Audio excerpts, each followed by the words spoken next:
Allahumma salli ala Sayyidina Muhammadin wa ala alihi wa sahbihi wa sallim. Assalamualaikum warahmatullahi wabarakatuh. Kaum muslimin muslimat rahimakumullah. Sekali lagi kita bersama-sama dalam majlis ilmu, yaitu Santai Ilmu bersama ETQNS, yang membawa perkongsian berkaitan perkara-perkara yang mewajibkan mandi, yaitu mandi wajib. Yang pertama yaitu setelah bersetubuh, yakni berjima. Sama ada keluar air mani ataupun sebaliknya, perlakuan ini ialah apabila bertemu dua khitan, yaitu dengan memasukkan hasyafah, yakni batasan zakar yang disunat ke dalam faraj. Ini diriwayatkan dalam sebuah hadis daripada Rasulullah sallallahu alaihi wasallam, "Idza iltaqal khitanani faqad wajaba al-ghusl." Apabila bertemu dua khitan, maka sesungguhnya wajib mandi. Hadis riwayat Imam Ahmad.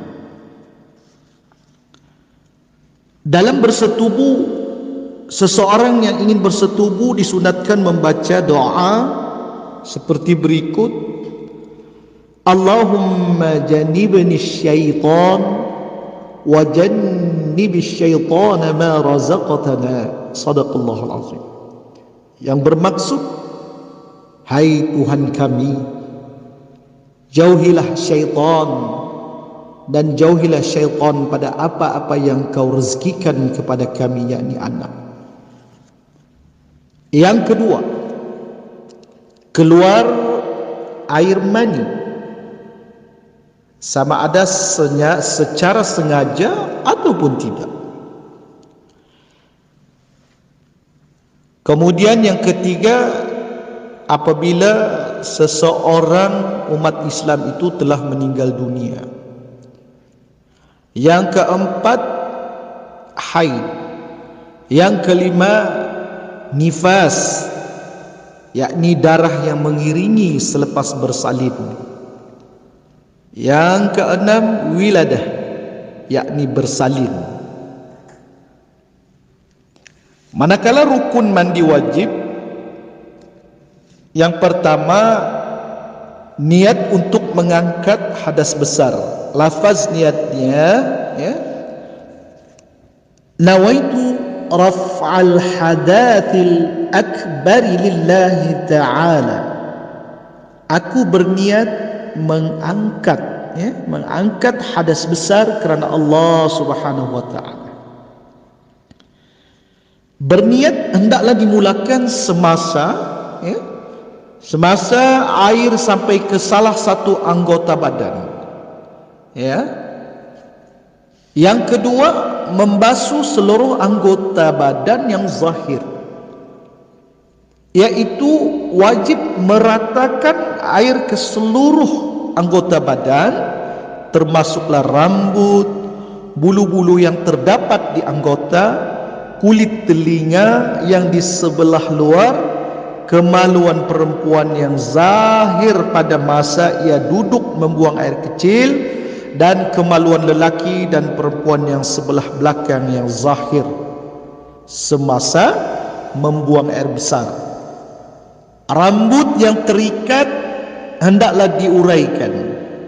Apabila air tidak kena pada salah satu daripada anggota badan, maka mandi itu masih belum dianggap sempurna sahnya. Saudara-saudaraku yang dirahmati Allah, bagaimana cara mandi yang baik? Dalam hal ini, segala amal ibadah yang hendak dilakukan sebaik-baik perlu mengikut jejak langkah Rasulullah sallallahu alaihi wasallam. Al-Bukhari dan Muslim daripada Aisyah radhiyallahu anha meriwayatkan sebuah hadis mengenai cara Rasulullah sallallahu alaihi wasallam mandi dengan katanya yang bermaksud, apabila Nabi sallallahu alaihi wasallam mandi daripada janabah, baginda mulakan dengan membasuh kedua-dua tangannya. Menurut riwayat Muslim, kemudian baginda mencurahkan air dengan tangan kanannya ke atas tangan kirinya, lalu membasuh kemaluannya.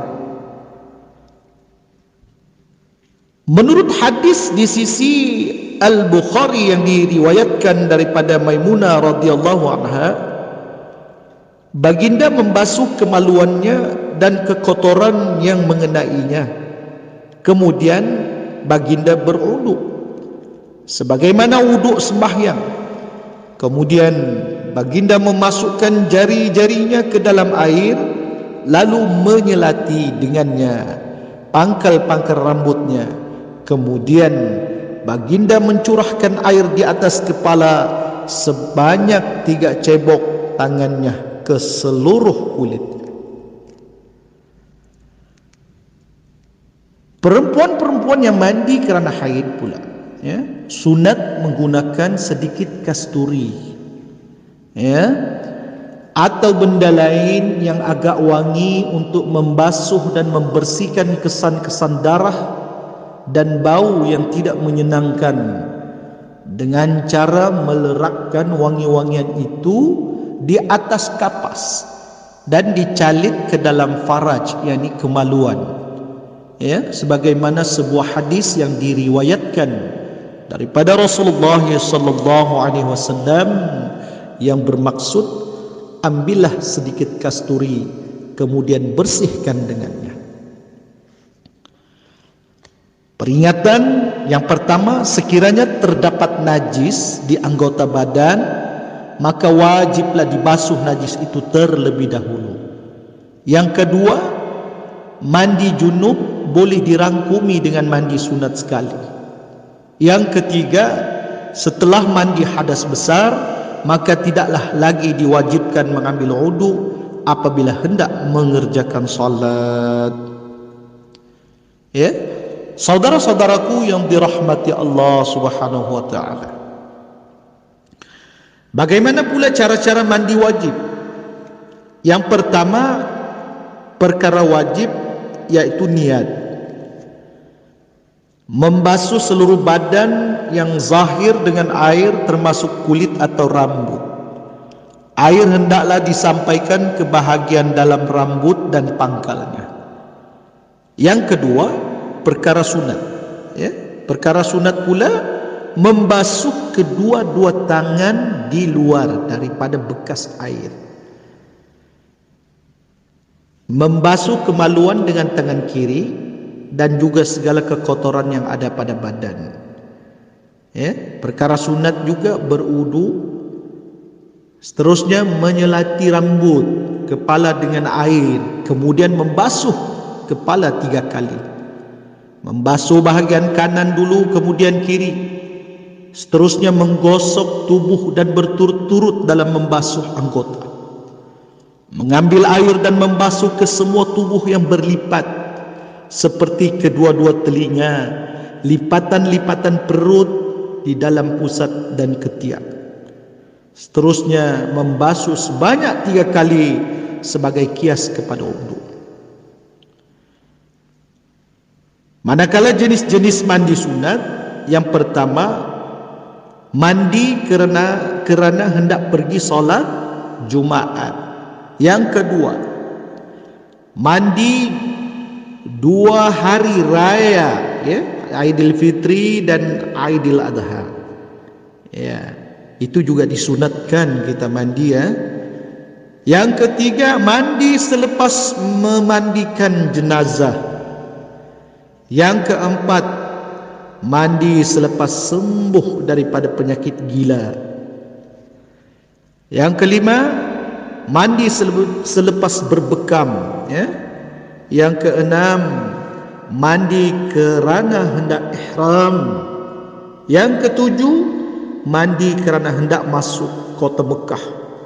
Dan yang ke-8, mandi kerana hendak wukuf di Arafah. Saudara-saudaraku yang dirahmati Allah, alhamdulillah, sedikit perkongsian dalam santai ilmu. Mudah-mudahan kita dapat memanfaatkan untuk diri kita dan juga kepada sahabat-sahabat, saudara-saudara seagama kita.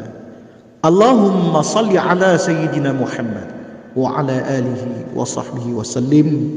Aqulu qawli hadha wa astaghfirullah al-azim li wa lakum wa li sa'iril muslimina wal muslimat wal mu'minina wal mu'minat fastaghfiruh innahu huwal ghafurur rahim.